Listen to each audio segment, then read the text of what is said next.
Okay, so today we only have 2 speakers, which normally we have like a lot more, but after hearing some comments, I felt like it would be more effective to talk about a smaller amount of topics so that we can dive deep into those topics and not feel like we have to like switch around so much or not get to finish our thoughts on topics. And then what else is a little bit different today is that I have 2 guest speakers. Normally, you guys know I look around in the community for different youth to speak, which I'm always still going to do. And the point of this is for the youth to jump off of the speakers and start a whole discussion. That's the point of this, is to just be chill. Everybody can feel like they can talk and everything, and everybody has a time to shine, basically. But yeah, today I thought it'd be cool if we had 2 guest speakers who will introduce themselves when they're going to start. But any questions about today so far? No? Okay, well, I'm gonna start off introducing myself, even though I'm pretty sure most of you guys already know me. I like to do that for the new people that do join. My name is Rainice Heber. I go to Eastern Washington University and I'm a sophomore. My major is political science and pre-law. And with that, I want to become a civil rights attorney, or I'm also looking at criminal law now. And basically, I want to focus on working on things like freeing wrongfully incarcerated people of color, providing representation for those who can't afford it. And basically, I want to change what I can in the justice system, even if it's a small part, and even if it is going to be tiring and frustrating, which I know it will be. That's where I feel like I can make the most change. If you guys have heard of EJI, the Equal Justice Initiative, that's like the perfect organization to describe what I want to do with my career. So that kind of leads me to do what I can now, even though it's not much during these times of the pandemic and everything. 2020 has opened up so many people's eyes to the injustices that the Black community has faced since the beginning of time. And I think right now is a time of huge realizations for everyone, people of color and not. And it's really important that we work together and just listen to each other and really try to be there for one another, which is kind of the reason I made this, because I know it can be wearing, especially being a person of color at this time with everything going on, just seeing it all over the media all the time. And it can also be wearing for those trying to learn. So that's basically what I wanted to do here, is create a space where everybody could feel comfortable to talk about these topics that might be uncomfortable. I'm just gonna admit somebody. And then if anybody ever wants a specific topic addressed, just please put it in the chat, and I'll always make sure that we have time at one Zoom to address those topics. I know the next Zoom I want to talk about the African diaspora a little bit. If you guys have other ideas, please continue to bring them to me. Some people have already, and yeah, I just love hearing different ideas. Or if you have questions on any of the topics, then you can bring those too, and we can address those and have like a little topic just on your question. So yeah, that's basically all I wanted to say for the intro. Do you guys have any questions so far? Or any comments? Nope.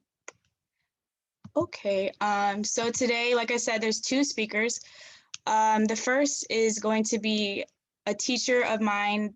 I took AP Stats in high school, and her name, I just call her Miss Shake. I don't know what you prefer to be called, Miss Shake, but that's what I always refer to my teachers as, Miss and all that. So yeah, the first speaker is going to be Miss Shake on allyship, and I'm going to kind of add to what she has to say about that topic. And then next will be Teague, and I think he's doing more of an interactive piece on creative wellness for everybody. So yeah, whenever you're ready, Miss Shake. Miss Shake. Okay. And I muted myself. Good evening. I'm Sylvia. I teach at Mariner. This is my going into my 7th year of teaching. And I'm just gonna start right away. How to be an ally? I think it starts with you. and your own journey and what work you have been doing on yourself to learn to be anti-racist every day. That's still a battle for me because I'm still learning how to be. I'm still learning. I know, like, I've done a lot of work. I've attended workshops. I've done readings. I've done PDs. But again, you still got to continue to grow. So, like, read books by BIPOC authors. Read articles about racial injustice. When I first started education, I wasn't aware of any of these things. Nothing. Like, I thought, like, when I go into a classroom, I'm gonna go in, teach my stuff, and kids will get it, and I'm done. I didn't learn about any of these inequities that exist. And I know that if I hadn't gone into education, I still wouldn't have learned about them. I look at my my friend circle, and we barely talk about racial, social, economic justice, just in general, not even in education. I had a really good mentor at Mariner. His name is Michael Pena.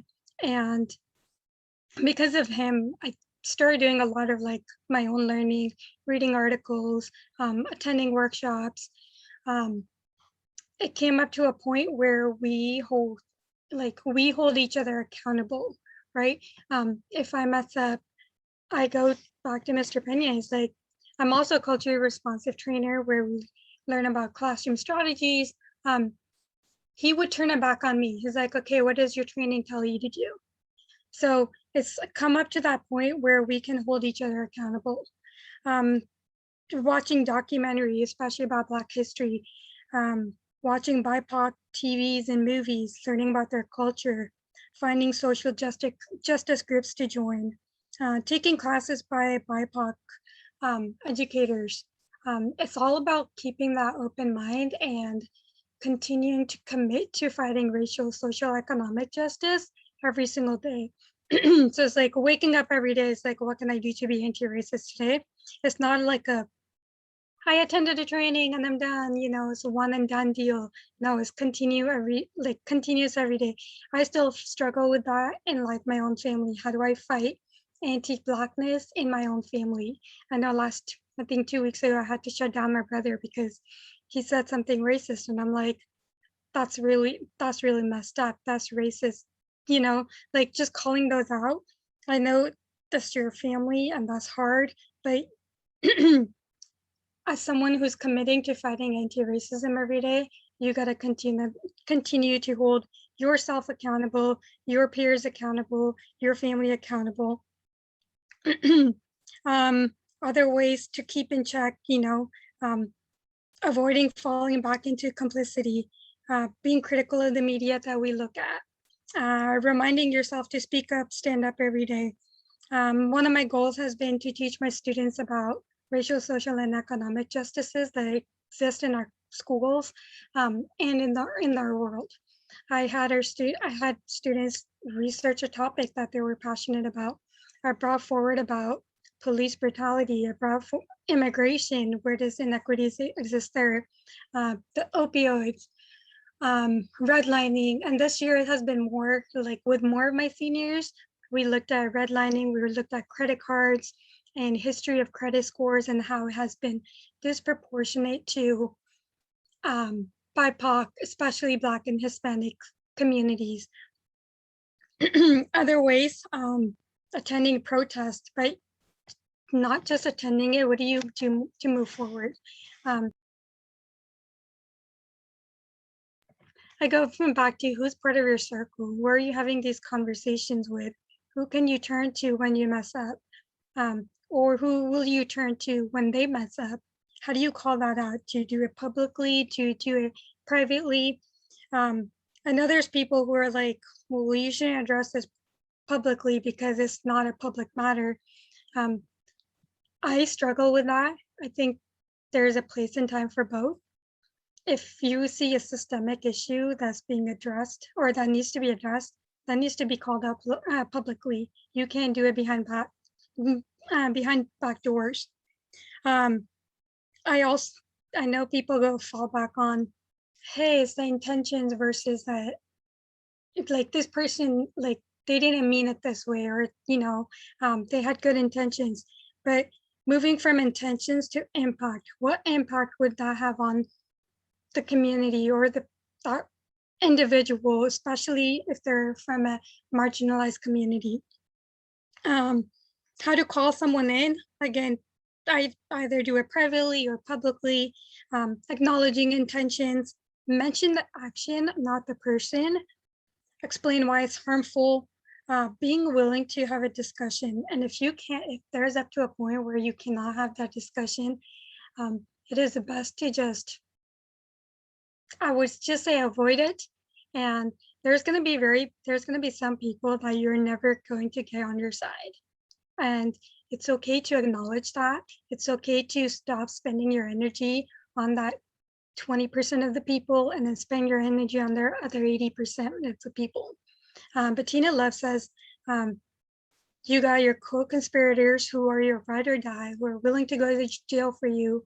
And then you got your allies. That's going to be your 60 to 80% of your group. Who are those people? Who can you work on? Rainice, if I missed anything, let me know, girl. I'm also talking a lot.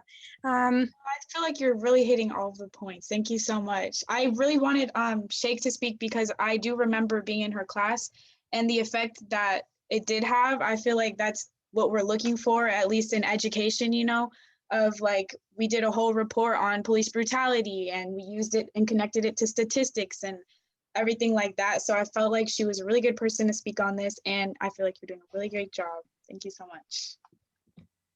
Thanks, Rainice. Yeah, I think one of my goals has been to teach students about this. I also tell them that if you don't learn it from my class, you're not going to learn it from someone else. And how do I tie in numbers? Because numbers are the only thing that makes sense to me.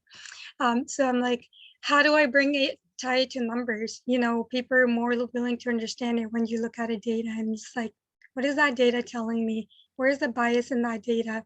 Currently we're looking, I've been to a couple of Free Palestine protests, and people have been turning it on like wolves both sides, and there's people dying on both sides. And it's like, when you compare numbers over the last 70 years between Israel and Palestine, that's a problem. That's a genocide. That's a ethnic cleansing going on. So how do you continue to speak up, fight back every single day? I had someone like on my Facebook post, like kept going on me, like defending every single post from Israel. And I'm like, I think it's time to block you. And I know they invited me to come and speak to their group, but you're going to have to draw a line. It's like, it's not my responsibility to teach you anymore, right? Now you got to do your own learning, and you have to somewhere draw that line. I know there's going to be white allies that will come up to you and ask you, hey, can you recommend me this? Can you do this? Can you do this? Again, you got to find your line. How far are you willing to go to teach that person? When do you let go of their hand and have them continue on their own journey? Yes, thank you so much. That is a perfect way to explain it, because I never know how to say that without seeming like rude, like saying like, oh, I don't want to help you. But there is like a line that people also need to realize exists, where it's like, we can't be your dictionary. Like, you got to do some of the work on your own. You got to go to other sources and everything like that. Thank you so much. That's a really good point. Was that everything you had, Shake? I think so, unless anybody has questions. Yeah, anybody would like to comment on Shake's piece? I would like to add on, because like I'm learning too. And something that like held me back from learning and becoming like a true ally was like the shame that I felt. Because I think that's like very important for people who are learning about this. It's okay to feel shame. Like that means you're learning, that means you're growing. Because like I'll look back and like think about something that I've done or like said or thought that I thought was like completely fine. And like now I'm realizing it like it was not. And like I feel shame because I could have hurt someone's feelings. I could have like put them in a position that they knew that they couldn't trust me. So like just saying that like it's okay to feel shame. It's like you're learning. Um, and I forgot, I was gonna say something else, but I forgot. Yeah, if you're not feeling Um, uncomfortable, you're not learning. yeah, exactly.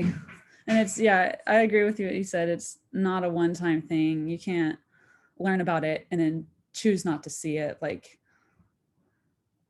being me, like I know that I could choose. I know that I could look the other way, but it's like now, like I've seen it and now I'm like, I'm not gonna look the other way. That's gonna hurt me more in the long run than it is in the short run. There's this quote, and it's like, you can no longer say you don't know, only that you don't care. And I feel like that's super applicable to like what you said, Rachel, because yeah, it's like once you learn stuff, what are you going to do about it, basically? Thank you so much. And yeah, I was going to say too, Marquardt, she for a while there was going through a rough patch because she was feeling like she kept making like mistakes on her journey to learning about all of this stuff, you know? And someone had to remind her that like what Shake said, if you're not making mistakes, then you're not doing it right. And if you really want to be there and be the ally that you say, or the what was the other word used? Co-conspirator. Co-conspirator. Yeah, I'm learning all of these different words. I went to a little equity conference and they say not to say ally, actually. They say to say advocate. So I'll say advocate, actually. But yeah, if you really want to be the advocate that you want to be, it's like you can't give up that easy. I mean, it's hard work, but you got to keep trying. And yeah, for those that do, that's how you see who's really there. One of the things I forgot to add is our youth. Our youth is our strength, and their voice carries so much power. And it's time that we let our youth lead. It's time for us to step aside and let our youth lead, and validate their experiences, validate their voice. And I know that's hard for many adults. It's like, you don't know better, you haven't experienced much. And we forget that they come from their own experiences, their own traumas, that we have to let them bring that, especially into our classrooms. When we talk about history, when we talk about math, how are we acknowledging kids' voices in our classrooms? What are ways that we can bring in different perspectives into our classrooms and learn from them? When we're in the classroom, it's not just like I teach it, you learn it, but it's like, what can they teach me to be a better educator, right? What can they teach me about their culture and their experiences and their families and their traumas? For sure. Thank you so much. Anybody else have anything to add to that? Yeah, Rainice, hey everybody, thanks for having me. By way of introduction, my name is Julian Allen. When I'm failing to be a good cousin to Rainice, I'm in business development for a large engineering construction firm, where I also serve as co-chair for our affinity group, specifically geared to empower our brothers and sisters of color at McKinstry, the firm I work, to help navigate them through the workplace. And I just want to first acknowledge Rainice's brilliant insight into how we solve these challenging issues when it comes to race, because McKinstry, my firm, is now going through a process of how do we start to affect change. And the biggest step that we've made is convening all 2,200 of our employees across all the United States in these building bridges discussions, similar to what you've done here, Rainice, where we could focus, an hour and a half on a very relevant topic to all of us, whether it's police brutality, allyship and upstander mentality, full inclusion and equity. And we've successfully deployed this at a very commercial firm, and it's been received so well. And I think just providing the platform for discussion has been very, very effective. I've noticed it as a person that navigates a predominantly white industry. People now want to ask questions and be helpful to us. And I think it's the platform that you start of opening up the lines of communication that really gets you moving forward. So again, I applaud everyone on this call because it does take a big emotional effort to be vulnerable and to discuss our experiences, but also to just start this conversation in a very intelligent, intellectual way. So thank you so much, Rainice. I'm very proud of you. And I just wanted to give a little more affirmation from someone that's boots on the ground trying to affect change in my workplace, in a very large company that's very hard to move, very hard to change. So I just wanted to kind of tack on to this allyship conversation with the latest conversation that McKinstry had was on allyship and upstander mentality. And what we talked about was how we need to be human to each other first and step up when we know that there's something wrong, but also let's ask more questions. I like to say that we end our statements with too many periods, not enough question marks. So we just need to continue asking ourselves questions and being curious about one another and everyone's unique experience. So forums like this, I really appreciate because I think this is getting us in the right direction. So thank you again, Rainice. I love you. Thank you so much. Love you too. I really appreciate that. And yes, that was a very helpful perspective. And it's good to know that we're all headed in the right direction, all of us that are trying to do this right now. Thank you so much. Tatiana, did you have something? Yeah, can you hear me? Yeah. Yeah, okay, great. I just wanted to go back to what your teacher had said about at a certain point, it's kind of just like, when does that person just not care? And I was originally going to ask, because there's a situation at my mom's job where one of her coworkers that she's been working with for 9 years, and she never noticed anything racist about this person or anything, but they had said something along the lines of, since they've hired more people of color, the work quality has gone down.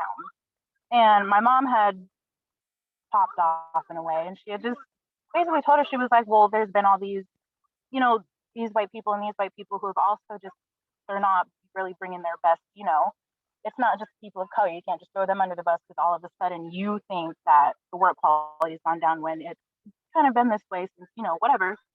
And when my mom had talked to her, they had kind of come to it, like the coworker had realized like what she had done. She was like, oh, like I really didn't mean it that way. Like I totally don't mean anything against like people of color. It's just, however, because she was raised that way to kind of think that, people of color are below or can't be adequate or whatever. And when she had realized that, my mom was like, well, do you want to like, start to kind of be more aware of what you're doing and saying, and we can, she started off with having like a book club, just like buying a book by a Black author, or that is about like, inequalities and injustices and what everyone has to go through, and how she may not see it from our side. So, we can kind of pull her along. And she was fine with that. It was great. They were really going to do it. But then when the day came to do the book club, like she bought the book on Amazon and everything. But when the day came, she had an excuse. And apparently, I don't know, I think she's like a single mom. She doesn't have any kids at her house or anything. Like, there's really no reason for her to not be able to do this. She kind of came up with an excuse. My mom was like kind of trying to push her to do it, and she just kept kind of backing off from it. I was gonna say, like, how do we push people to kind of come along and see it from our side without, being so either pushy or rude, or, just how to bring them over. But like, yeah, you're right. There is, you can do as much as you can, but there is a certain point where people just don't care, and they choose to continue to live ignorantly. Even if you're raised that way, you're a grown adult. You can still see what's wrong, and you should, I see it. Obviously, we all see it from a different point of view than that coworker, but it just, yeah, like it's sad, honestly, that there's a point where like you kind of just have to accept the fact that they're not they choose not to change at this point when you've given them so many opportunities to do so, and they don't take that opportunity, When you're in this work, you have to want to do it. And if they don't want to do it, you can't force it down their throat.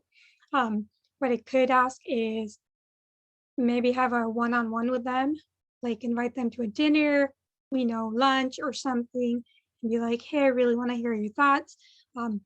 And, you know, kind of ask them a couple of times. And if they keep saying no, no, and no, that's when you know that you're just wasting time on that person. You do want to give them a benefit of the doubt. Maybe they did have something going on. And considering that they bought a book, maybe there is a slight chance that they do want to learn about this.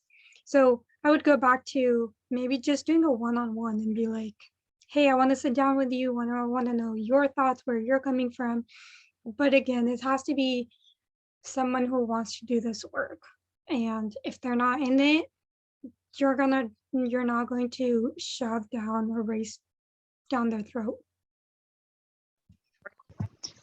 Yeah, that's a really good point. Thank you so much to Tatiana for sharing that story, because I think it is more common. Like even within my own family, I've seen like things, and you know, you try to talk to people, but some people are really just set in their ways. Like if it's been years and they've been thinking like this, like it's really hard to change their mind. But like everyone's been saying, like know the limit, know when that person is like, you know, it's just don't even waste your energy sometimes, because that's when you can get drained. I've felt the most drained from situations like that, like just arguing with people, and then I see like, why am I even arguing with them if they can't even logic this out? Like there's no point of me wasting my energy when they're not even comprehending like what I'm saying. So I just have learned to pick my battles now, basically, is the best way to describe it. Anybody else have anything on that too? Yeah, I do really quick. Deborah, don't you dare. I see you with your hand up. So Deborah and I work with this particular lady. Deborah, I got you. So I know exactly who Tatiana's talking about. And this type of person, you can't lead them to water. They will not drink it, no matter how thirsty they are. This particular person, I tried exactly what Deborah's done, and I cut it loose. I don't have the time nor the energy. I'd rather watch paint dry than sit there and try to beat this into someone's head that just doesn't, they're not ready. That person is not ready, and it's okay. You just, you know, you can't help everybody. And eventually that person is just stuck on stupid. And I know that Deborah needs to understand that and let it go. Sorry. I'm just going to add on to that point is the work of anti-racism is not for people of color to do.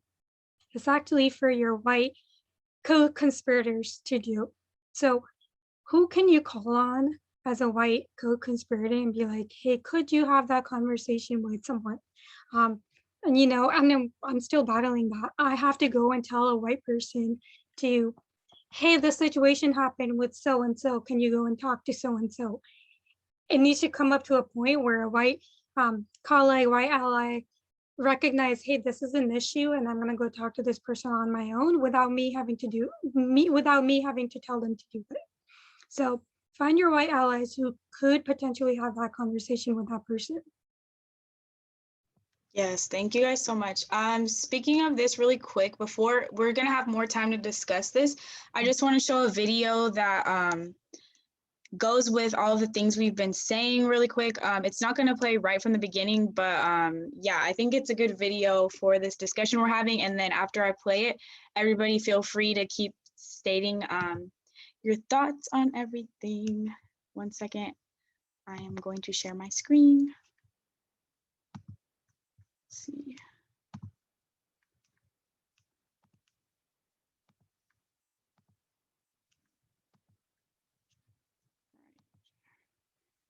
Everybody got it? Good? Can see it? Okay, cool.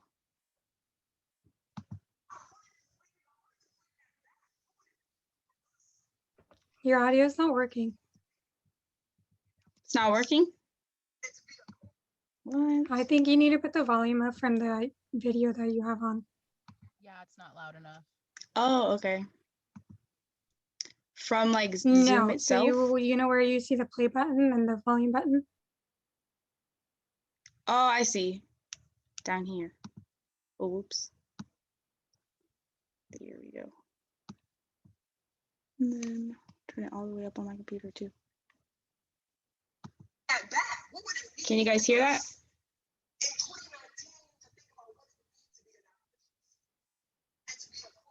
Oh, it went away.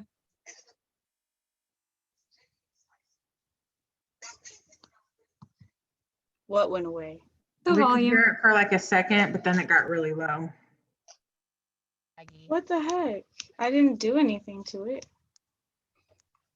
There It's might so be an odd. option too, if I recall, on the share screen that says it'll like allow you to play through a certain speaker as well. So it might be a setting that could be shifted. Oh, okay. If I remember. You can also send me the link and I can do it. Yeah, do I need to allow for people to share their screen though? Yeah. I don't know. So where it says share screen, that arrow button, Uh-huh. click on all participants.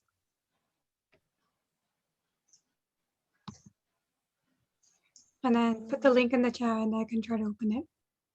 Okay. Or Tatiana, did you say your mom has it up already? Yeah, Would you like me to share my screen and play it? Yeah, sure. Could you start it at 2 minutes for us, please? A few minutes in? Yeah. Yeah. Let me. Okay, it's just I wanted to bring that back. What would it mean? Okay, hold on, let me share my screen. Thank you so much, guys. Okay. For us in 2019 to think about what it would mean to be an abolitionist and to be a co-conspirator. And in the book, I use James Tyson. Now, many people are not familiar with who James Tyson is. You know Bree Newsom. Bree Newsom was the young Black woman who took that Confederate flag down in South Carolina 8 days after Dylann Roof went into the AME church. And I tell the story in the book because I think it's an important story because Bree Newsom and James Tyson did not know each other. There were some folks who got together and said that flag is coming down. They said, and a Black woman's going to take it down. They taught Bree how to climb. They had Bree's bell money ready.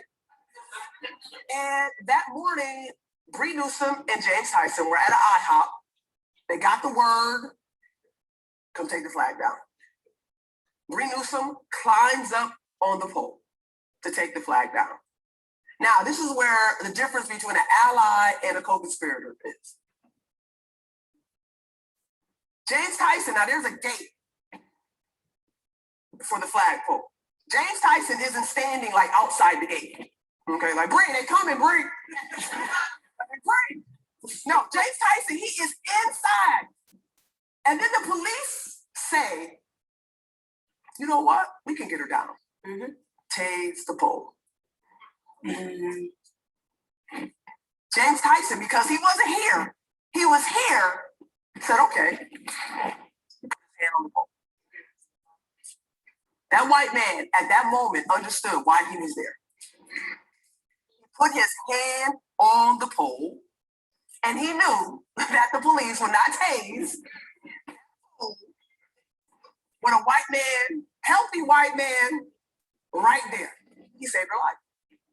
That's what it means to be an ally. You can stand out there, and allies know all the language. They read all the books. They come to the meeting with all the terms. Right? They read the report before you read the report. I always say allies make Black folks feel bad. Like, did you read the news?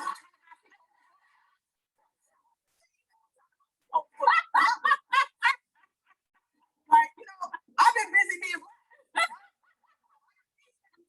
post book. But I know it's fire. They know everything and they good. And then after the meeting, you're like, well, what we gonna do? They go, you're like, hey, let's go ready. Where they go? I'm gonna call her. That's the difference between being an ally and a co-conspirator. You know, and this is that back to that abolitionist. It's put something on the line for somebody. Yeah. Take a risk to see how to use your whiteness. And I tell folks all the time, whiteness is like a bank. And it just, your ATM card just replenishes itself. So spend it. And the kids say, cash out. It'll come right back. And so to be a co-conspirator, I try to write in the book is to take risks for somebody. To put something on the line, but to use it in a way in which when you're using your privilege. Yes. Use it. And I'm not just talking about white folks, I'm talking about cisgender folks. Use it for trans folks, like use it for queer folks. Like put something on the line, take a risk. It doesn't have to be small risk, big risk. James Tyson simply said here, put his hand on the pole. And that's what we are talking about with co-conspirators. Allies, they know everything, they can say, they can talk it. But when it's time, they're not there. And if they're there, they're looking at you like, you going? Oh, you going? You going on the front lines, right? Black folks and brown folks, we don't want to fight racism. The creator did not put me here to fight racism. Yeah. If you believe that, that's racist.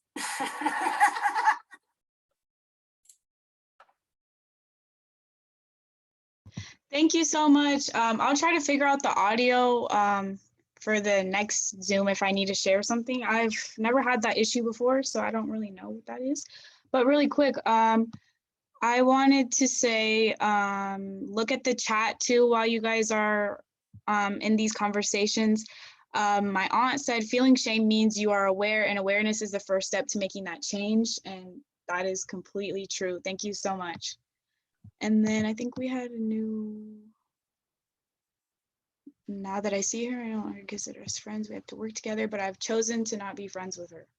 Yeah, and that's also something that I've kind of struggled with is like, where do you draw the line with friends too? Like, sometimes it's like, yes, you can have difference in beliefs, but are those beliefs going against who I am as a person? Are those beliefs going against my community and my, basically me as a person? Like, if you can sit there and say you support this and this about Trump, then how do you support me being your Black friend if you agree with that? If you can sit there and say Black lives don't matter, then how can I stay there and be your friend? That's like where I always draw the line. So yeah, with friends too, I think it's super important. Anybody else have anything to add about the video or anything we've been talking about? He just reiterated the point of, you know, white folks need to start speaking up. It shouldn't be our job, you know. Also, I know, I don't remember your name, but someone just spoke up early about, you know, we hire so many like people of color, you know, to just try to solve that issue. I want you to go back and push on your work to not focus. I know that we need more people of color in our job areas, in our schools, wherever you work at. I agree, but how do we support the ones that we already have? So I want you to go back and push on to your work. Is like, I want you to pause on hiring more people of color, but I want you to focus on how are you going to support the ones that you currently have? Because hiring more people of color isn't going to solve racism. Thank you so much, Mashik. That is a very good point. I never thought about it that way, but it's very true. Before we start trying to increase how many people of color we have, we also need to figure out, like you said, how we can best support them, which I think is super important too for like even universities and stuff like that. Like I can tell it's like Eastern is more diverse as a university can get, but there honestly is not a lot of support for the Black students there besides the Black Student Union. And that's not from the school, that's from Black students trying to support each other. So yeah, that's definitely something I would like to see even at my own school. Serenity, did you have something? Yes. Hi, my name is Serenity. I go to Clark Atlanta University. I'm in Atlanta right now, but I just want to add on to what you were saying about where to draw the line between like you can be friends with someone and when you can't. I have a hard time with that too because as much as I love, like I have friends that we have differences that we talk about them and stuff, but when it comes to like core values, and I always think about it like if we go out and like how are you going to treat people based on like our differences, and that kind of makes a big difference to me. I don't want to go and be like friends with someone and we go to the grocery store and you see someone and you just treat them bad for whatever you feel, and that's just going to make me feel like I can't really be around you anymore. So like those core differences, for me, they make a big difference. Yeah, I completely agree. That's like a good word for it, is like your core beliefs. That's where I can't differ with some people. And honestly, people are like, oh, you can differ in politics. Well, some things aren't politics. Some things are just about being human. And some things are literally like, it may be political, but at the end of the day, it's human rights. And so that's where I think about it too. Thank you so much, Serenity, for sharing that. Anybody else, any of our youth have anything else to say about this? Because I have some closing thoughts, but I want to see what else people, even if it's recommendations for our allies here that have joined. Teek, you want to say something? Yeah, I just wanted to share too with all this idea of like the spectrum, right? Which I think is getting reiterated in the video and what was just spoken about.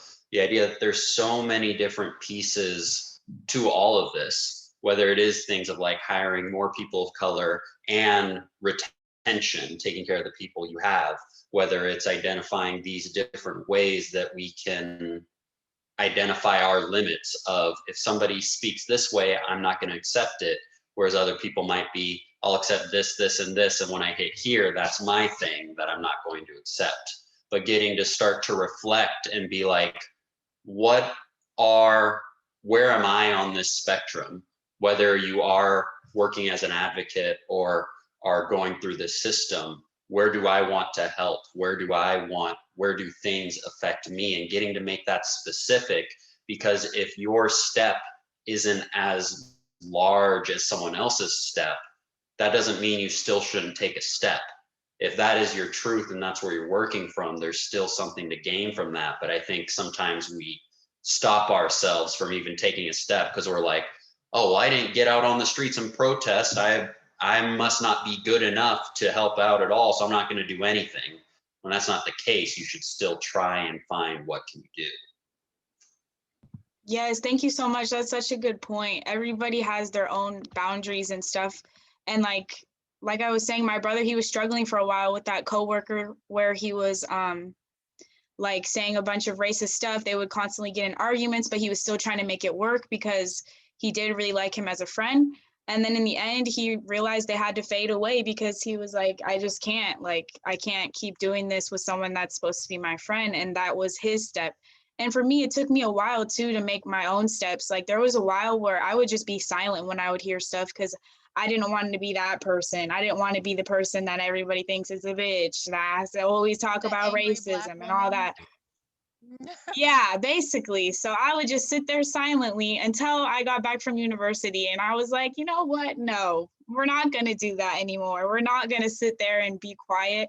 And it does make the room awkward a lot. And I'm like, good. I'm glad it does. At this point, it took a lot for me to get there. So yeah, I think that's a really good point. Everybody has their own timeline of this stuff. Like just because you're not on the same as someone else doesn't mean like you're never going to get there. Rachel, you have your hand up. Would you like to say something? This is kind of going back to, I literally forgot who said it, but somebody said, like hiring more people of color is not going to solve the issue of racism. And that made me think about, so I'm in anthropology, cultural anthropology right now. And one of the podcasts that we're listening to, or like one of the weeks that we're learning about, so this woman was doing research on integration of schools, and like how that would solve like a big problem of racism, because as you can tell, like so many schools, even though there's like segregation is illegal, it's like still very prevalent. And oh my gosh, there's a big spider over there. I'm sorry. Okay, sorry. But it made me start thinking, because a lot of like racism is coming from like science, right? And now that that's getting like disproven, I feel like it's shifting towards more like environment. Oh, Black people are this way because their environment. And like, because we need to like start integrating schools again so people of color can get like actual real education, like good education, because the system only funds schools that are good, you know, so the white schools. And I feel like if we could integrate or like change the system so all schools are getting equal funding and equal like teaching and all that, like it would raise, you know, so everybody wouldn't have an excuse to be racist. Does that make sense? I feel like I'm going to think back at what I'm saying and be like, oh, idiot, idiot, idiot. But yeah, I feel like integration of schools not really necessarily is gonna help a lot, because people can't be like, oh, you're stupid because you didn't go to a good school. It's like, no, I don't know. Anyways, I'm sorry. I'll just stop talking now. Thank you so much. No, that is a really good point. And that's kind of like with the redlining also that Shake is saying, like they're not out in the open with it, but we all know it's still happening undercover basically. And yeah, that's definitely one of the main issues too. We watched a whole documentary too, and I think it was in Shake's class actually, where they were saying how like, yeah, they would put more Black people at this school in this worse neighborhood. And yeah, these type of conversations and being the best advocate we can be together is like where it really starts. So yes, thank you so much. Trey, you trying to talk still or nah? Did I take too long? Yeah, no, you're all good. My Wi-Fi is messing up and I'm sitting in my car, so I'm not in the best space. But I wanted to go back to what you said. You were talking, you used the term like, or maybe it wasn't exactly you, but somebody commented like, oh, you didn't want it to come off as the angry Black woman. And I know that's a stereotype put onto Black women a lot, and as well as the aggressive Black man or whatever. But I feel like, me personally, and you guys could disagree, I feel like it's important to use those kind of stereotypes because yes, I am a Black man and I am angry for these reasons. And yes, you are a Black woman and you are angry for these reasons. And I feel like maybe not play, you know, not I'm saying play up the stereotype because no one wants to do that. But I'm saying that you have a right to be angry. We have a right to be upset about certain things. And when I vocalize my opinion, you're not going to sit here and tell me that I'm being aggressive or being an asshole, or being a bitch or whatever the case may be. You're going to listen to what I have to say because what I have to say is valid. And I feel like if we can get Black people who, you know, because I was also one of those people who feel like I couldn't really speak up. Like I would literally sit there while my non-Black friends would say the N-word. Like, and now I'm at the point where I don't have a lot of friends like that anymore because first of all, I just don't tolerate that shit anymore. But I mean, it's about listening to what I have to say. And I feel like if a lot of Black people can get out that zone, especially where they're the only Black person in that space and it feels like, well, they're not going to listen to me anyway. I feel like it's still important because you're representing everybody and your voice is extremely important. And yeah, so I just feel like if you know somebody, because I know a lot of people like that and myself included, get them to be angry and get them to be aggressive because rightfully so. Yeah, I was just thinking on that. Right. Yes, I'm over here just like feeling everything you're saying because I literally had a conversation with somebody about this. She was saying, well, it's hard for me to learn because they're saying it mean, they're saying it angry, they're saying it like this. And I'm like, okay, I understand that may make you uncomfortable, but it's not our job to make it easier for you to hear these things. Like, this is how we experience it. This is our emotions. And yes, it's nice if we can say it like, you know, in a nice manner, but there's times where we can't. Like, there's times where it's just like, we go through a lot, like, and it just builds up and I can't always say it nice. Sometimes I have to be like, no, it's just not, no, just don't say it. And yeah, that's what I've been kind of struggling with too, is like, I guess, I don't know, maybe that's something I want to ask you guys is like, what do you do after like you call somebody out? Cause like, then it just kind of gets like, I don't know, like, I'm like, I explain why, obviously. I'm like, okay, so this isn't okay because this isn't this. But then they'll come back with like, well, it's like my environment. It's how I grew up. I just use the N-word because my friends and my family and blah, blah, blah. And I just don't even know what to say to that because I'm like, okay, so unuse it. Like, it's not hard to unlearn. Like, yes, I understand it takes people time because, you know, it takes people time to stop cussing, but like, at least try.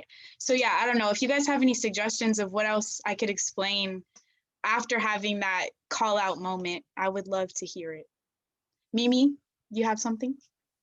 Hi, I'm Mimi, obviously. I'm pretty nervous about like speaking out loud, so I might stumble over my words and stuff.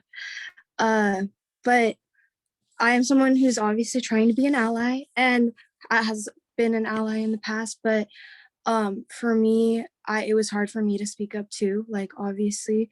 And also like growing up, like I'm half Filipino, half white, and so like a lot of people will categorize me and stuff and like or label me a certain way or be like, oh well, you're not even like, you're just white, like chill out, like you can't say anything and stuff like that. And I think that like now, like that I'm like able to like talk to people and stuff, it doesn't matter if I go about it like aggressive or if I go about it super nice. Like the same people that react badly have been the same people that react badly. And honestly, when people tell me like those excuses, I go, those are just excuses and they're not valid ones. So like that's what I try to do. And then I just kind of stray away. If they feel uncomfortable with that, then they don't have to be around me or anyone I mess with. So I don't know. I just try to like stay confident in that. But yeah, that's it. Thank you so much. That was actually really helpful for me because I never really thought it could be like so simple like that. But it's true. Just like that's an excuse. Like it's plain and simple.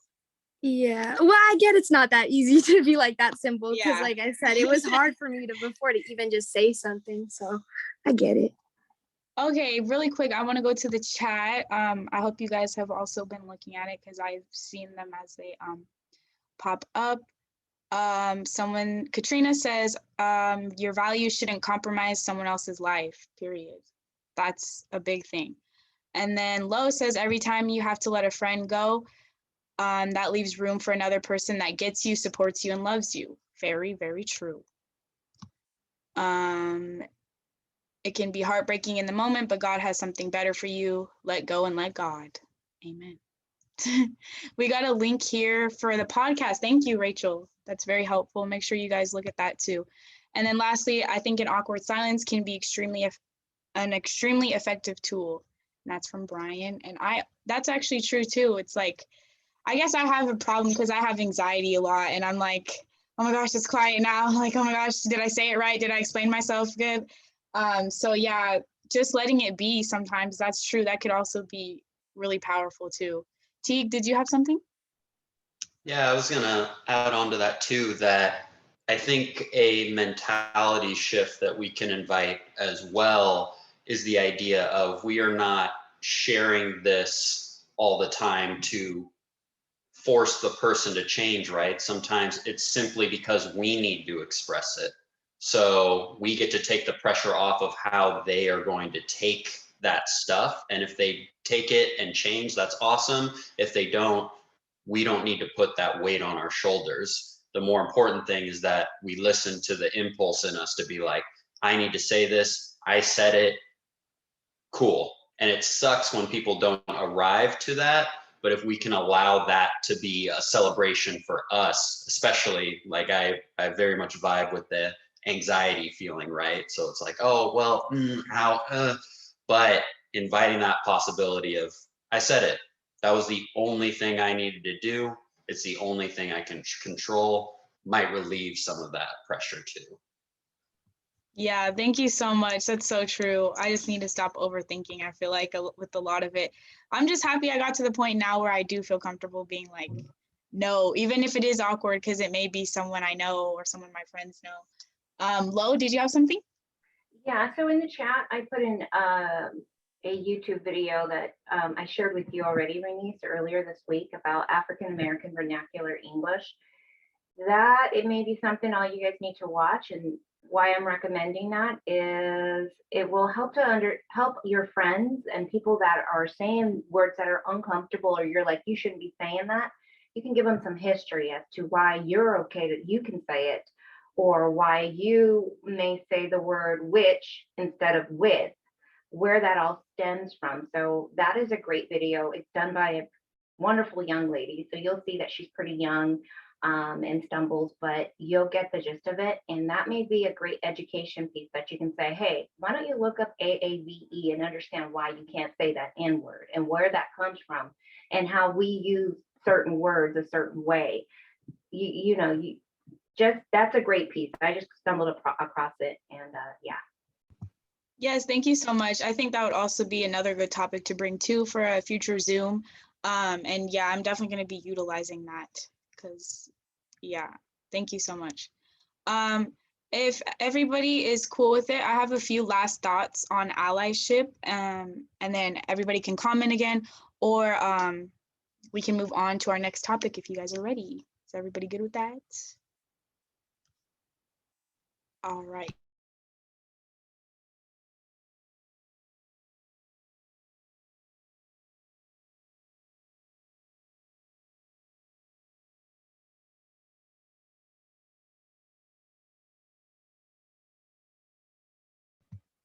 All right, so I'm just trying to find my notes here, sorry.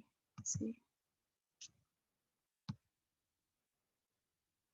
Okay, the one thing I did want to talk about with allyship is optical allyship, and that was something I learned at the racism conference that I attended. And that was thanks to Nettie. Thank you so much, Nettie. She actually showed me, it was the Step It Up 2021 Race and Equity Conference, I believe. And I learned so much from that. And I was really excited to talk about allyship after that because that was a big discussion there. But yeah, optical allyship, we all know basically what it sounds like, it's what it is. How when all these protests started happening, we see those people that just do it for show, basically, or they want gratification for what they're doing. Like, oh, look at me, I'm being such a good ally. Let me take a picture. Oh, look at me. Somebody say good job because I'm doing this and that. And I think it's something that's come out more and more as these issues have been brought out more and more. And to me, a good way to tell the difference is like, okay, so you shared this post, that's good. You went to this protest, that's good. You took this picture, that's good. You're doing all those things, but what else are you doing? Because if it's only for media, media is a powerful tool, yes. That's how we're, seeing all of the things that we're seeing lately, and we're able to share all of these things and get the word out. That's one thing media is really good for, but it's also hard to tell who's really there and who's not. And so, yeah, just being aware of that, and just being aware of those people that want that recognition. You don't get recognition for doing the right thing. It's what you're supposed to be doing, basically.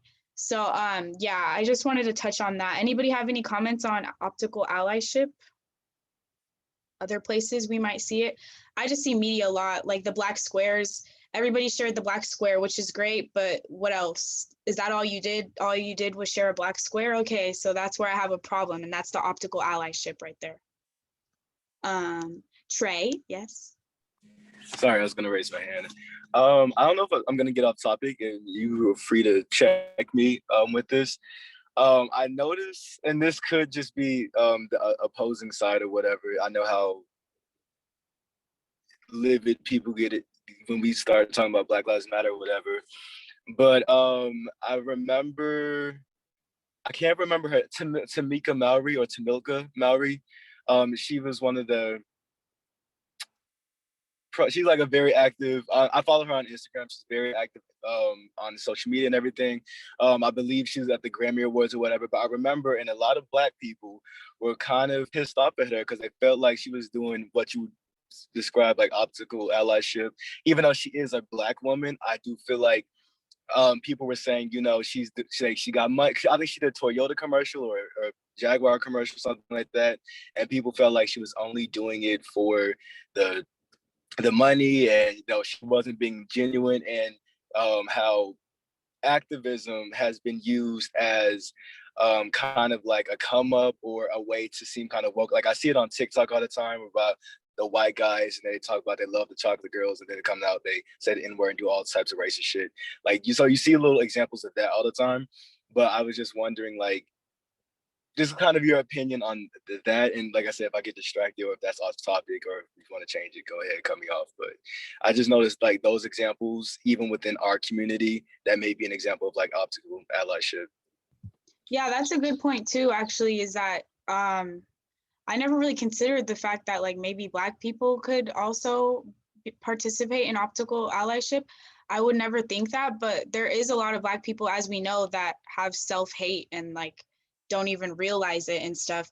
And yeah, does anybody else have any comments on that? Anything to respond with for Trey? I just think in today's world and society, you're going to see that, because right now, allyship, advocacy, all of that is the hot topic and it sells. So with the way that social media is, you will see people that are in it specifically for the paycheck. There's nothing we can do about that. We just have to make sure that we're doing the real work on the ground level. Yeah, that's very true. Thank you, Mother. Anybody else? Mimi, I saw you had your hand up. Anything? I had something, but I lost my train of thought. Okay. Sorry. I didn't mean to scare you, Mimi. Yeah, so honestly, Trey, that's something for me. I'm gonna sit and think on that, because yeah, it's just so hard to tell like who's really there, but it's really those people that are willing to risk it all, basically, that are willing to really stand up.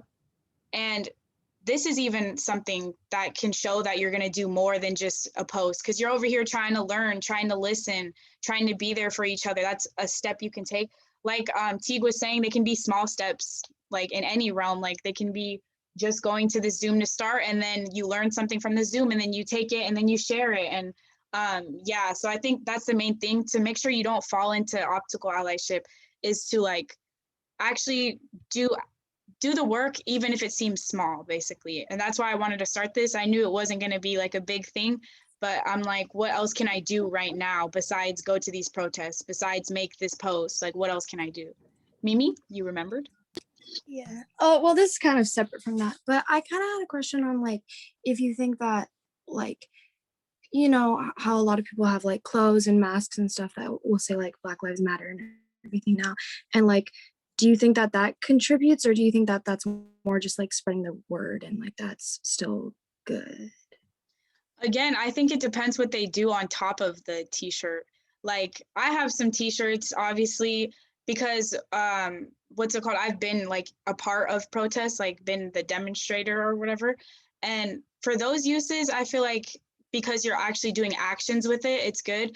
But if people are just gonna buy a shirt that says like I can't breathe, or just buy the mask that says I can't breathe, that's where I'm like, okay, like that's when I feel like, yeah, it's not the best. But there is a way that you can do it if your actions match it, basically, I feel like. Yeah, I think it's about your intent and your motive. Mm-hmm. I mean, maybe if your intent and motive is to bring awareness without you having to scream it from the mountaintops, then great. But again, you can't control, and there's no way for you to know what every individual's intent and motive is. Is it fashionable, or is it something I believe? The only way you know is those conversations. Yeah, for sure. Okay. Sorry, Rainice. No, go ahead. I was about to leave, and then I wanted to hear your train of thought. Couple of things. Yes, we know there are people who are doing this work for money, but it is our job to hold them accountable. So thinking about what are ways that we can hold other people accountable that are saying, hey, yeah, Black Lives Matter. It's like, okay, what are you doing to continue to support that? Two, for the optical, I forgot the second word that you said, allyship. So I know earlier that I think it was Mimi brought up, well, if I bought a t-shirt or a mask, where are you buying it from? Are you buying it from BIPOC folks? Are you buying it from, or are you buying it from Amazon? You know, those things matter, because if you're buying it from especially Black folks, you're contributing to their businesses. So thinking about what are ways that we can support small Black owners or BIPOC folks in their businesses, if we're really about allyship. And with that, I have to go because I'm driving and I gotta go meet up with my family. So thank you so much for letting me come and speak, and you're amazing. Thank you for continuing the work. I am so glad that you took something out of my classroom and decided to advocate for it. Thank you so much. Yeah, that's actually a really good point too, Katrina said, I'd look into sources too. Black struggles aren't appropriate topics for other people's profits. And yeah, I think it's really important because that is a way to put some action behind that t-shirt, basically, is to support maybe a Black owned business or yeah, people that are fundraising for people of color and stuff like that. I'm just going to close out with a couple of thoughts and then you guys can comment. And like I said, we will move from there. Okay, so also at the Race and Equity conference, we had a topic called White People Cry, Black People Die. And it seems just like so bold and out there. That's why I joined it, because I was like, whoa, that's a really bold statement. But it's true. And that's honestly why we need allies, is because a white person's cry is very powerful. Like there was video shown at the conference where something completely, we've all seen those videos where it's like the white person just freaks out for no reason and she's just screaming and like going crazy and it's really, she's racist, but when the police get there, that's all they see. So they go and they coddle her and they make sure she's okay and they want to hear her side first. And that just shows the power of white tears, of white voices. And that's why I think our advocates are so important, because like what Sheikh was saying, sometimes people won't hear it when it comes from us. That's sad. That's really sad. But like, sometimes they won't hear it. Oh, you're really going to pull the race card again. Oh, you're really going to, like, they don't take it well sometimes, unless it's from those powerful voices, which are white voices. So yeah, that was another thing I wanted to add. Let's see, was that it? Oh yeah, also a lot of times I hear white people say they can't help Black people because we're not willing to teach, which is what we kind of surrounded earlier. That's the last thing I wanted to talk about is, like I said, it's great if a Black person does want to do that, but you also have to acknowledge that the Black person you're talking to probably has been doing that their whole life, to everybody, to anybody that has a question. So if a Black person seems annoyed or angry, like maybe try to have some understanding. And the other way around too, we have to understand each other. There was a quote shared at the conference, and let's see, what was it?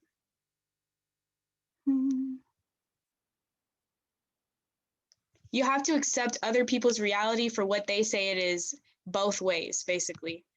So that's where a lot of people don't want to hear the Black voices, is because, oh, they don't think it could be that bad. They don't think it's like this. They don't think it's like that. But it's not about what you think. You have to be willing to accept my reality, because you can't walk in my shoes. So if people aren't willing to accept your reality, and like I said, it goes the other way too. Why is this white person so resentful towards Black people? Well, maybe they had one bad experience with a Black person and now they can't change their point of view.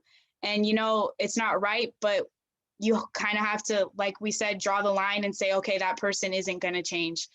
And that's just like a helpful way that I thought about it, was from that quote. Does anybody else have anything to add as we're closing up this topic?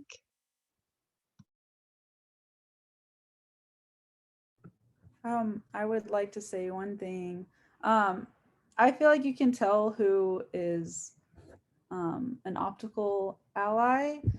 I know I'm a white person speaking, but I mean, like a lot of white people speak to be heard. They don't really believe in what they're saying. So like if you just ask them a question, or like ask or try to give them some information, then they're not going to accept it, because they think that they know everything. I feel like that's like a big tell with some people. But also to people who are learning to be allies, like just speak, not to be heard, because you know that you are not the center of attention. What you're saying is bringing attention to other things, and like don't expect people to say thank you. Don't expect the attention, because the attention you get for it isn't the reason for you speaking. And yeah, that's all I wanted to say. Yes, that was worded so well. Like sometimes I can't think of the words and then you guys just formulate it perfectly. And I'm like, yes, this is what I want, is like to get ideas from people so I can figure out how to explain things. Cause that's my biggest struggle sometimes, is like, I'll hear something and it clicks for me, but sometimes with other people, it's going to take more explanation and more like in-depth ways of maybe talking about it in a different way for them to get it. So yeah, thank you so much, Rachel. That was really well said. Does anybody else have any last things? No? Okay, then we're gonna go ahead and move on to our next speaker, which is Teague. Hey everyone, my name is Teague Parker. It's good to be here. Nice to be here, get to talk with you all. Little background on who I am, because what I want to talk about is creative wellness, and I'll explain what that means in a little bit. But I come from the arts world. I come from the theater world. So I do things like improv, I do things like acting, playwriting, all of that kind of stuff. And what I have found in being in that world of theater making is a lot of different techniques that teach you how to be human, right? How to commit to who you are, how to connect with who you are, and trust your impulses. And one of the biggest things that I see, because I'm also a freelance teacher, I go around teaching improv for wellness is what I call it, which is basically using improv to help people reclaim their self-worth and learn tools for self-reflection. Because what we're experiencing, as we're all aware of, is the oppressive structures that we're all in, right? Whether we're just living our day-to-day lives in the way that the world is, or very much, as the place I see it, in the education system, where a lot of people aren't given the tools to reclaim their self-worth. And I think that that is incredibly important for us as people of color, particularly, because I run with the belief that us learning to love ourselves, to care about ourselves, to trust our impulses is a form of anti-racism, is a step to take to work against all of these systems, because there are a lot of things that we are not in control of. There are a lot of things that might be out of our power. But what we get to do is say, how can I trust myself? How can I believe in the things that I believe in? How can I know that my impulses are guiding me in ways that I can trust? And so what I have today is just, I want to share a little bit more of that mentality and things that we might be able to tap into that, just so we can start thinking in that way. So when I go into these different areas and teach this improv for wellness work, one of the things that I love to do is just ask people questions. And what I like to get people to try to do is to answer from a place of not thinking. What happens when we get out of our own ways and start letting our impulses, or other terms you might use, our inner artist or divine source or flow? What happens when we just allow ourselves to not think and speak? Because that's generally the side of ourselves that is more in tune with our authentic truth, with who we are. And as people of color and as allies and other people in the world, we don't allow ourselves to do that. We don't allow ourselves to work from our authentic truth, to work from our place of trust that, hey, I may not have the answers, but this is what's coming to me right now when I'm asked. And one of the things that I like to highlight with everybody is this idea that's expressed a lot in the arts world, is the idea that we are all creative, and creativity is not something that you are meant to judge. Therefore, we are never meant to judge ourselves. We are never meant to be critical of who we are. We get to learn from what we do.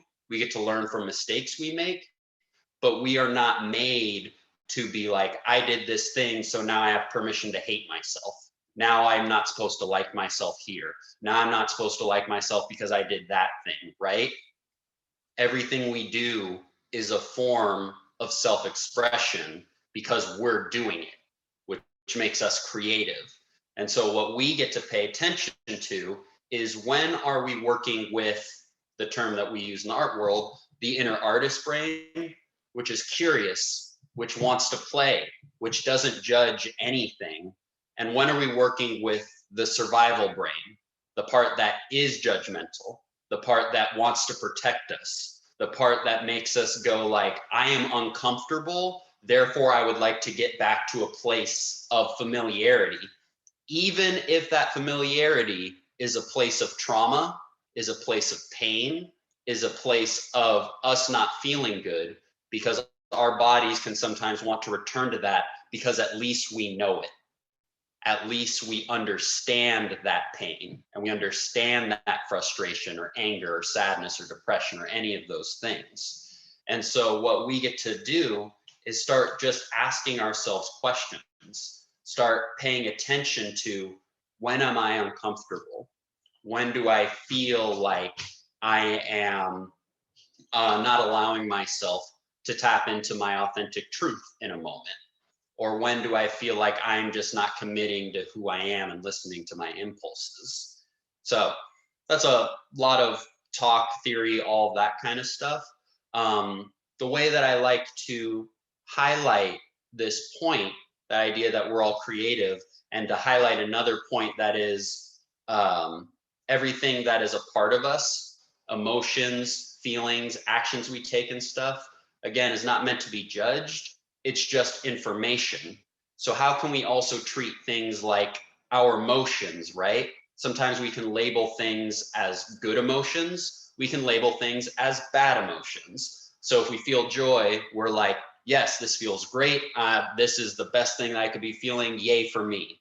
And then sometimes when we feel anger, right? I got to hear that expressed a lot in this room today. We feel anger, we're like, I don't want to feel angry. Like, I can't be mad at these people, or this hurts me. I don't want to feel that way anymore. Like, how do I get rid of it? And we start to push those emotions away, when in reality, we're not accepting our truth. We're trying to lie to our body, to our instrument in that moment, to say, I'm not angry. I'm not upset. I'm not sad. And when we do that, the body doesn't know what to do. The body will always try to take the thoughts it's given and make it true. So if our body is saying, I'm mad, I'm sad, I'm fearful, and the mind is saying, don't feel that way, then we start to get confused. Then we start to go like, what is happening? What is the source of this? Why am I randomly crying in the middle of the night when I don't think I'm sad? And so what we can start to do is start to just identify all of these parts of us as information. Can we see everything as just messages that our own body is trying to communicate to us?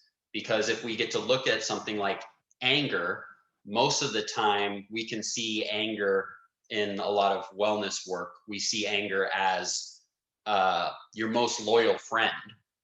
Anger is the thing that sticks by you to say, that's not right. I don't believe in that. And then we get to take the steps to go deeper into that. Okay, on the surface level, someone interrupted me when I was trying to speak. Now I'm mad at that. And then we might keep that on the surface level. That's one part, but we might also go deeper. Oh, it's not just I was interrupted by this person that upsets me. It's when I'm speaking, I do want to be heard. Or if we go to another deeper level, I feel like my time is sacred, right? But we have to do that time to listen and not judge our emotions, our feelings, our truth, and say, okay, this is okay. What am I learning from it? What is the information I'm gaining from it? And a way I like to highlight this is by just take a moment to like close your eyes and just think for a second, right? And I'll just kind of guide us through this. If you don't close your eyes, that's fine too.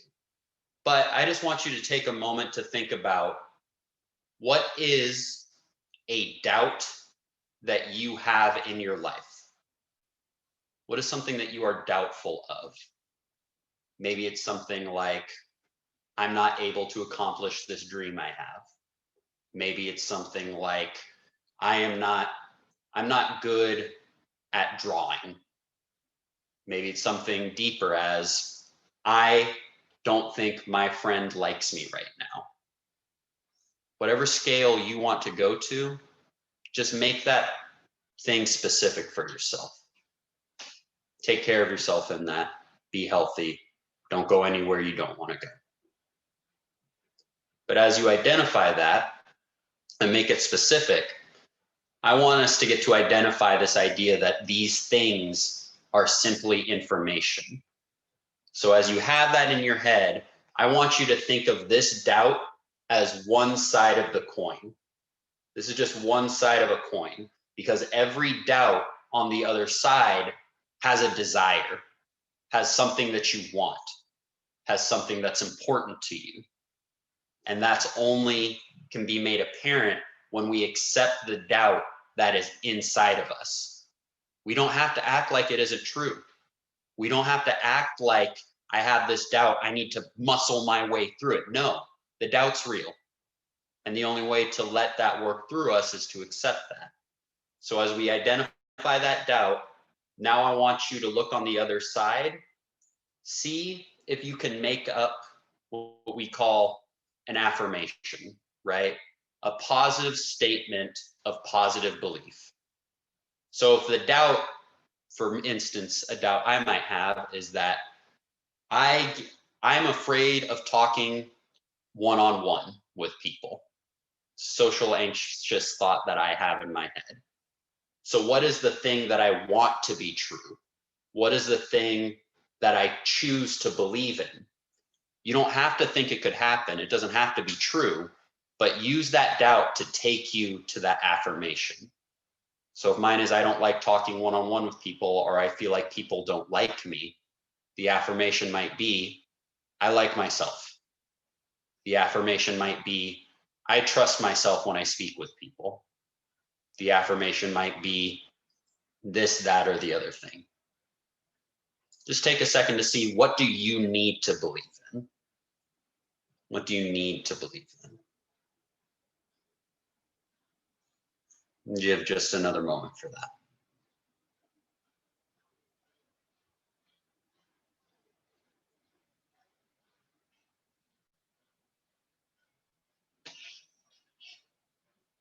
And as you get to make that specific for yourself, you can feel free to open your eyes and all of that too.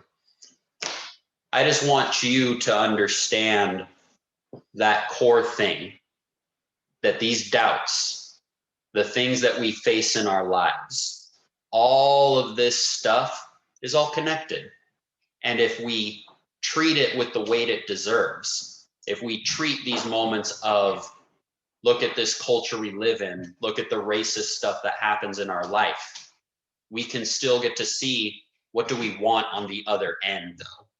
If we see moments of, man, my friend talks this way and it really bothers me, what's on the other side of that? I want to live in a community where people understand how I feel. I want to live in a community that sees me for me. All of these pieces are all connected, but we have to accept ourself and our truth and our impulses if we are to bridge that gap. So in your own time and days and all that stuff, because I don't want to take up too much time here, see if we can take that. Where are you judging yourself in your life? And ask yourself, how is that judgment serving me? Don't have to believe it, don't have to change anything, just ask, is this belief serving me? And see where that takes you. So that's what I have for today.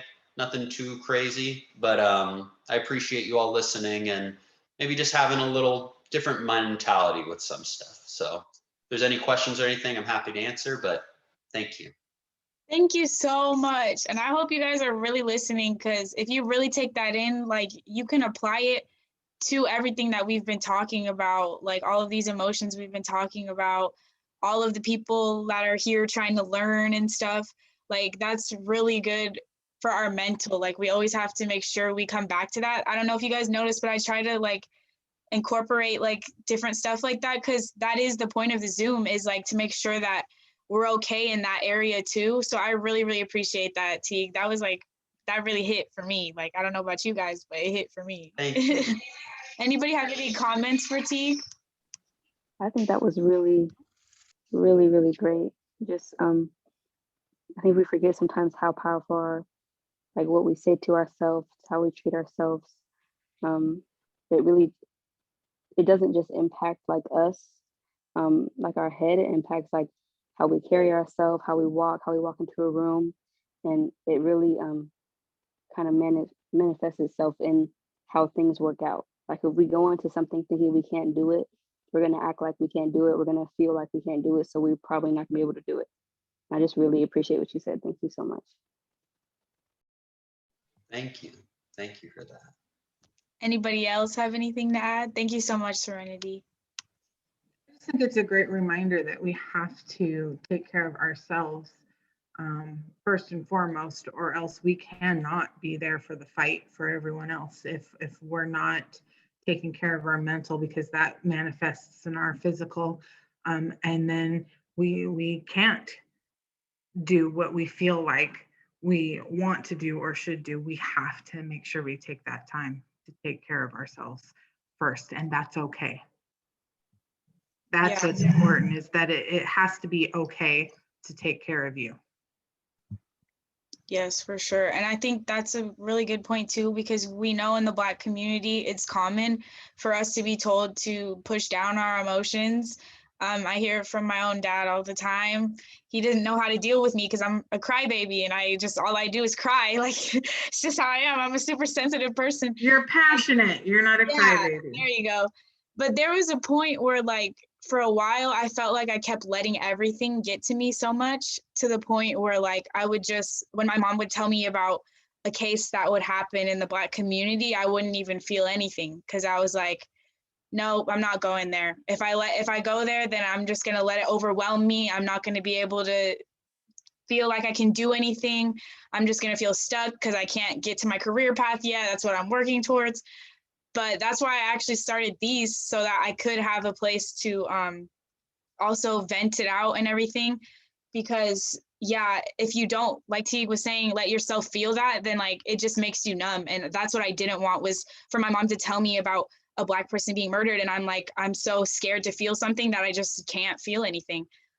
So yeah, I'm just slowly starting to like open myself back up to those emotions and stuff. And even with like documentaries on Netflix, like the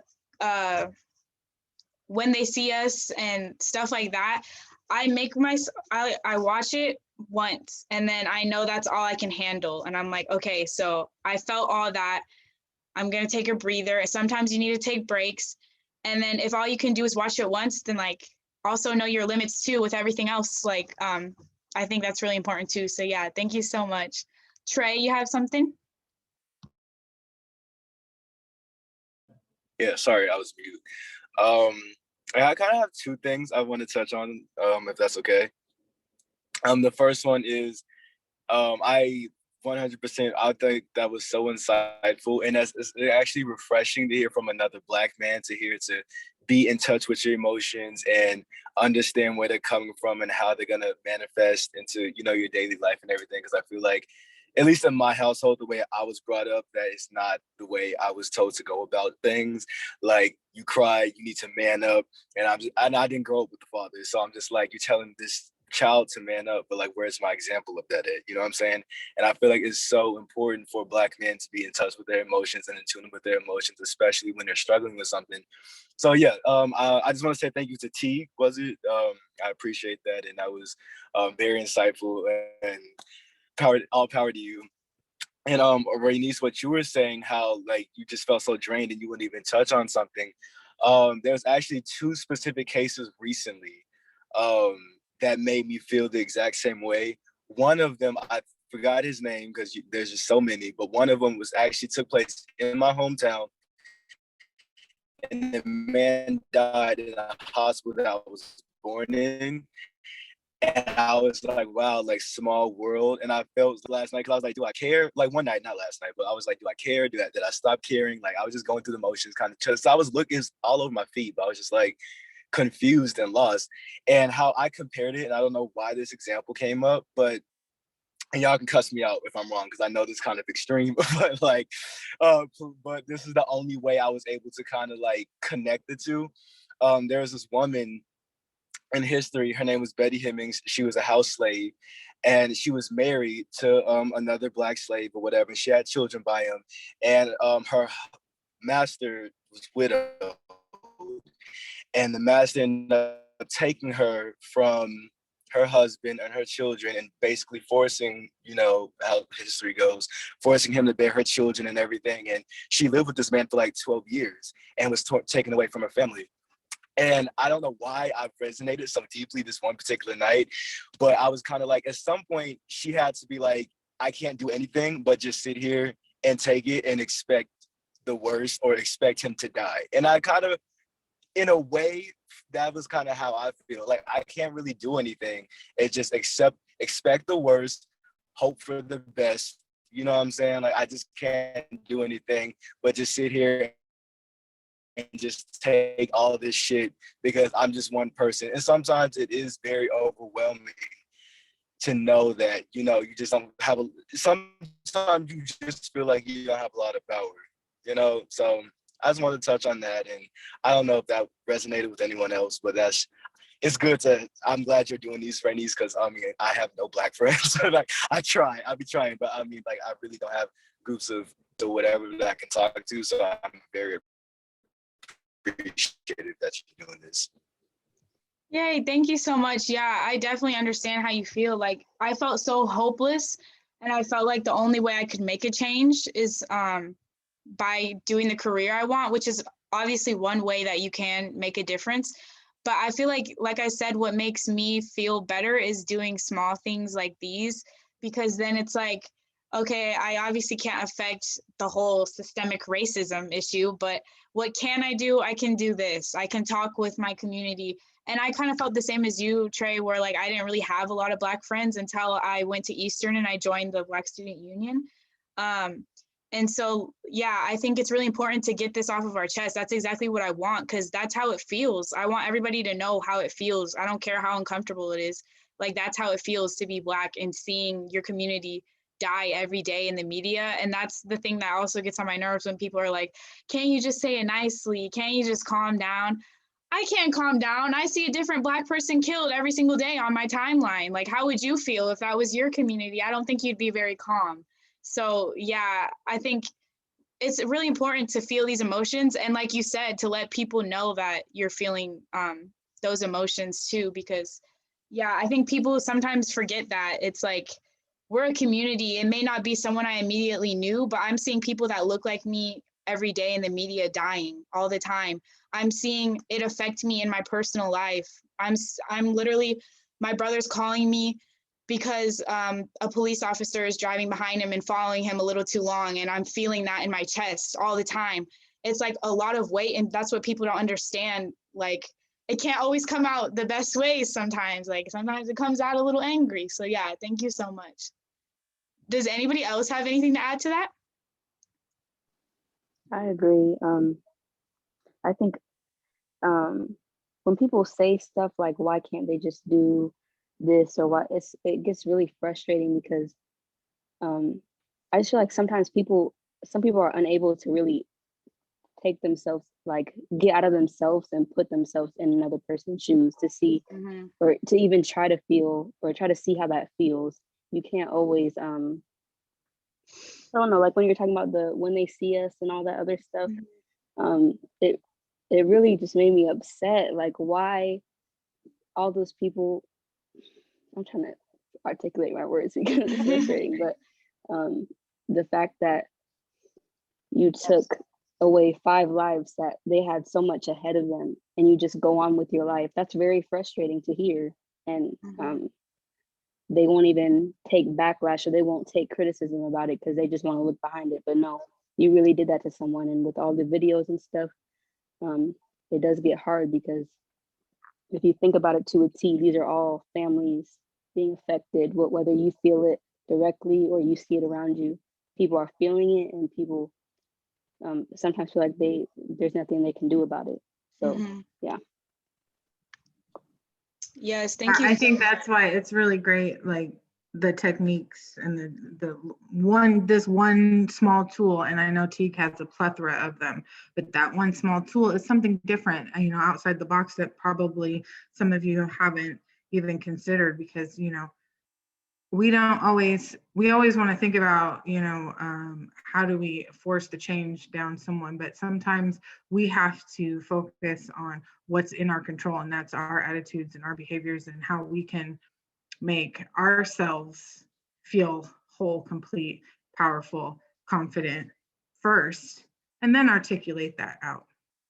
And I think it's good to have a different tool versus just, you know, sometimes we just don't know what to do with our feelings, or we don't know how to identify that feeling. And I think that that technique that Teague just walked us through is a good way to identify what you're feeling before you make a move, so that you're very focused on what that move should be. Yeah, for real. Thank you guys so much. Yeah, I definitely think it's important to focus on like what's in your control. That's the only thing that's kept me sane, is like, okay, I may feel helpless right now, but I'm studying to do something eventually that I can make a really big change with. I'm doing this Zoom right now. I'm trying to find this organization right now, like just those type of things. But also, like I said, know your limits still, because there are times where I'm like, okay, I've seen 5 different cases on social media. I feel like I'm gonna break down. So I'll turn off my phone for a while, and I'm just like, okay, I just can't right now. Like, I'm not saying I never will, but right now I just need a breather because it's feeling like too much. So yeah, thank you so much, Mom and Serenity. Trey, did you have something else? Oh, okay, your hand thingy was still up, so I was like, I didn't know if you saw it. Teague? Yeah, a couple things off of what people are saying. One thing that hits me that I heard recently, and maybe other people have heard too, is this idea of, you know, like we're sharing, there's all these systems and things that we're stuck in, you know, even if there wasn't racism, there's still capitalism, you know, and still being stuck in all of these things. And one thing that I heard on the Midnight Miracle, the new Dave Chappelle podcast, was the idea of the kindness conspiracy. The idea that no matter what a system or the government does, no one can stop you from being good. No one can stop you from being good to others and being good to yourself. So I think that that is an essential part in this journey of, yes, we can, you know, we can get on ourselves about like, I should have done this, I should have done that. Why was I not, you know, even for other people that are trying to be advocates for us, of like, why wasn't I a better advocate for the people in this time and all that stuff, right? But again, kind of like I said before, asking, how is that thought serving you? And it's okay to be like, is this thought serving me? No. So where do I want to go with that? What does this actually guide me to want to have?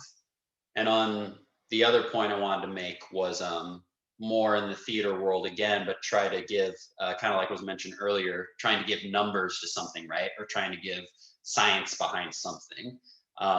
In the theater world, there's something that's known as the Alexander technique, which is basically simplest version that the way you think directly affects how you use your body. So the idea of like, if you raise your arm right now, right? If you don't know your anatomy, you might be like, oh, it takes 3 joints to move my arm, right here, right here, right here.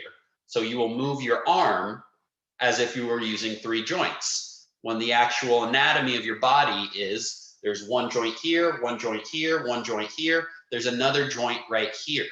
So now when you have that awareness, you don't have to change anything, but you might lift your arm as if you had 4 joints. You're giving yourself an extra thing that you didn't know you had that was already a part of your truth. Same thing on the other end though. You can take metaphorical concepts and the body will try to do that. So the language that sometimes we can use in our heads of like, you know what, I am a small person. I'm a quiet person. I'm a small person. I'm a quiet person. The body hears that over and over and over again, and it says, oh, we're this. So it will try to reinforce that on an anatomical level. If you tell yourself, I'm small, I'm small, I'm small, I'm small, I'm small, your shoulders are gonna start hunching over, you're gonna come down a little bit. Your body is trying to say, like, thank you for telling me, let me help you. And that's a beautiful thing if it's guided in the way that helps us. If we're telling it, I'm expansive, I'm expansive, I'm expansive, I'm expansive, or the affirmations that we were talking about earlier, then we invite the opportunity for the body to serve us in that way. And so just throwing out there that that's a whole technique that people utilize. And I think that we deserve to reclaim that in our lives, particularly when there's plenty of things that are like, hey, you should hate yourself, you should hate yourself, you should hate yourself. Nope. Let's get out of the white supremacist hierarchical mindset. Let's go towards the other side. If I love myself, I'm going against white supremacy. And an amazing, simple thing to just give yourself an affirmation to work against that. Something I'm thinking about. And I see lots of people talking in the chat. So yay for all of that stuff too. Yes, that's such a good point too. I'm just realizing like how powerful our minds are. Like I could be in full blown like panic attack mode, but if I talk myself through it, it like just gets me through it, and it gets me through my classes, everything. I tell myself like I can do it, and it's really powerful. Your mind is so powerful. And I think that's especially important to know as a young Black person, because like you said, everything is telling us that we're supposed to be oppressed. It's telling us we're supposed to stay down. So yeah, what can we do for ourselves? Like you said, basically. Another thing I wanted to bring up that I always try to think about is because people are always like, well, Rainice, even if you do this, like it's not going to change the whole system. It's not going to do this. Well, there was this quote, and I might have said it before in other Zooms, be the change that you want to see. And like, I'm definitely going to get that one tatted too, because like, that's just what I live by, because it's like, yeah, the world isn't what I want it to be right now, but am I just going to sit in it and be upset about it? No, I'm going to try to work for a world that I want to see. I want to try to work for a world where I don't have to feel like I'm going to panic when my brother tells me the police is following him, or I don't have to see all of my Black brothers and sisters being killed every day in the media. So yeah, that's always how I try to think about it too. Like, be the change that you want to see in the world. Does anybody else have anything to add to those thoughts?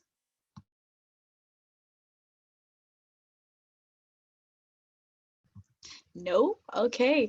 Well, Rainice, this is Titania's mom, Deborah. It just really quick, if I could tag on to what Tig was saying, something that I had learned in therapy is called mirror work, where you stand in front of a mirror and you say positive affirmations to yourself.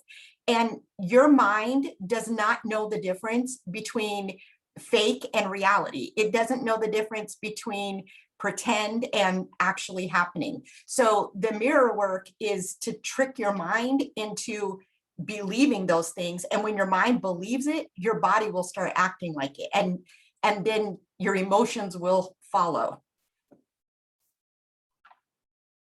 Yes, thank you so much. I've actually heard that also, because I'm in psychology for stress right now in college, and they were saying how if there's somebody that's allergic to roses and you wave a fake rose in front of their face and they don't know that it's fake, they can have an allergic reaction to that because their mind is telling them that they're allergic to that. And that just shows how powerful our minds are, is like why we have to speak positively to ourselves when everybody else in the world speaks negatively. And like Teague was saying, that goes with our advocates too. When you mess up, like I think that's a big thing. Advocates focus on what they do wrong, what they shouldn't be doing, basically, when it's more, what can you do better next time? How can you support this Black person next time? And really just listening too. And speaking of the advocate topic, at the very beginning of the chat, I can copy and paste it again. It was a list of things for advocates to keep in mind, basically, that I got from the Equity and Racism conference. So yeah, if you guys want to scroll up to the top, it's there. Or if you would like me to copy and paste it again, just let me know. But yeah, I think this stuff is really good to keep in mind for everyone working towards what we all want to see here, I think, which is just everybody working together, everybody finally equal, because this is not how the world was supposed to be. Obviously, we're not supposed to be oppressing some while uplifting others. And that's what I think another topic should be too, is just even white privilege itself, because a lot of people struggle with that concept. And yeah, it honestly, I feel like people take it better too when it comes from advocates that explain that. Like Rachel, I really admire you, like everything that you say and everything, because I know somebody's going to listen to you. I know for a fact somebody's going to listen to you, and you're going to have more of an impact on certain people than I could ever have. So I think, yeah, these topics are super important. Thank you guys so much for everybody's thoughts. Does anybody have any last things before we start wrapping up? No. I feel like it's so quiet today. Normally everybody be just talking over each other. Ty, I'm surprised. There's nothing you gotta say. Thank you for making space. Just 30-minute bike boot camp. Okay, yeah, thank you so much. Yeah, of course, I'm always gonna do this monthly now. I'm gonna be posting this one on YouTube, like I said. If you guys, I'll send you guys the information for that too, so you guys can share it or whatever, because I've been getting that requested a lot. I'm still obviously figuring out like the technical stuff of everything, so I appreciate you guys for being like so patient with me. It's like trial and error basically, but I'm glad it's people I'm comfortable with, so it's okay if I mess up a little bit. So yeah, if that's all, I'm gonna actually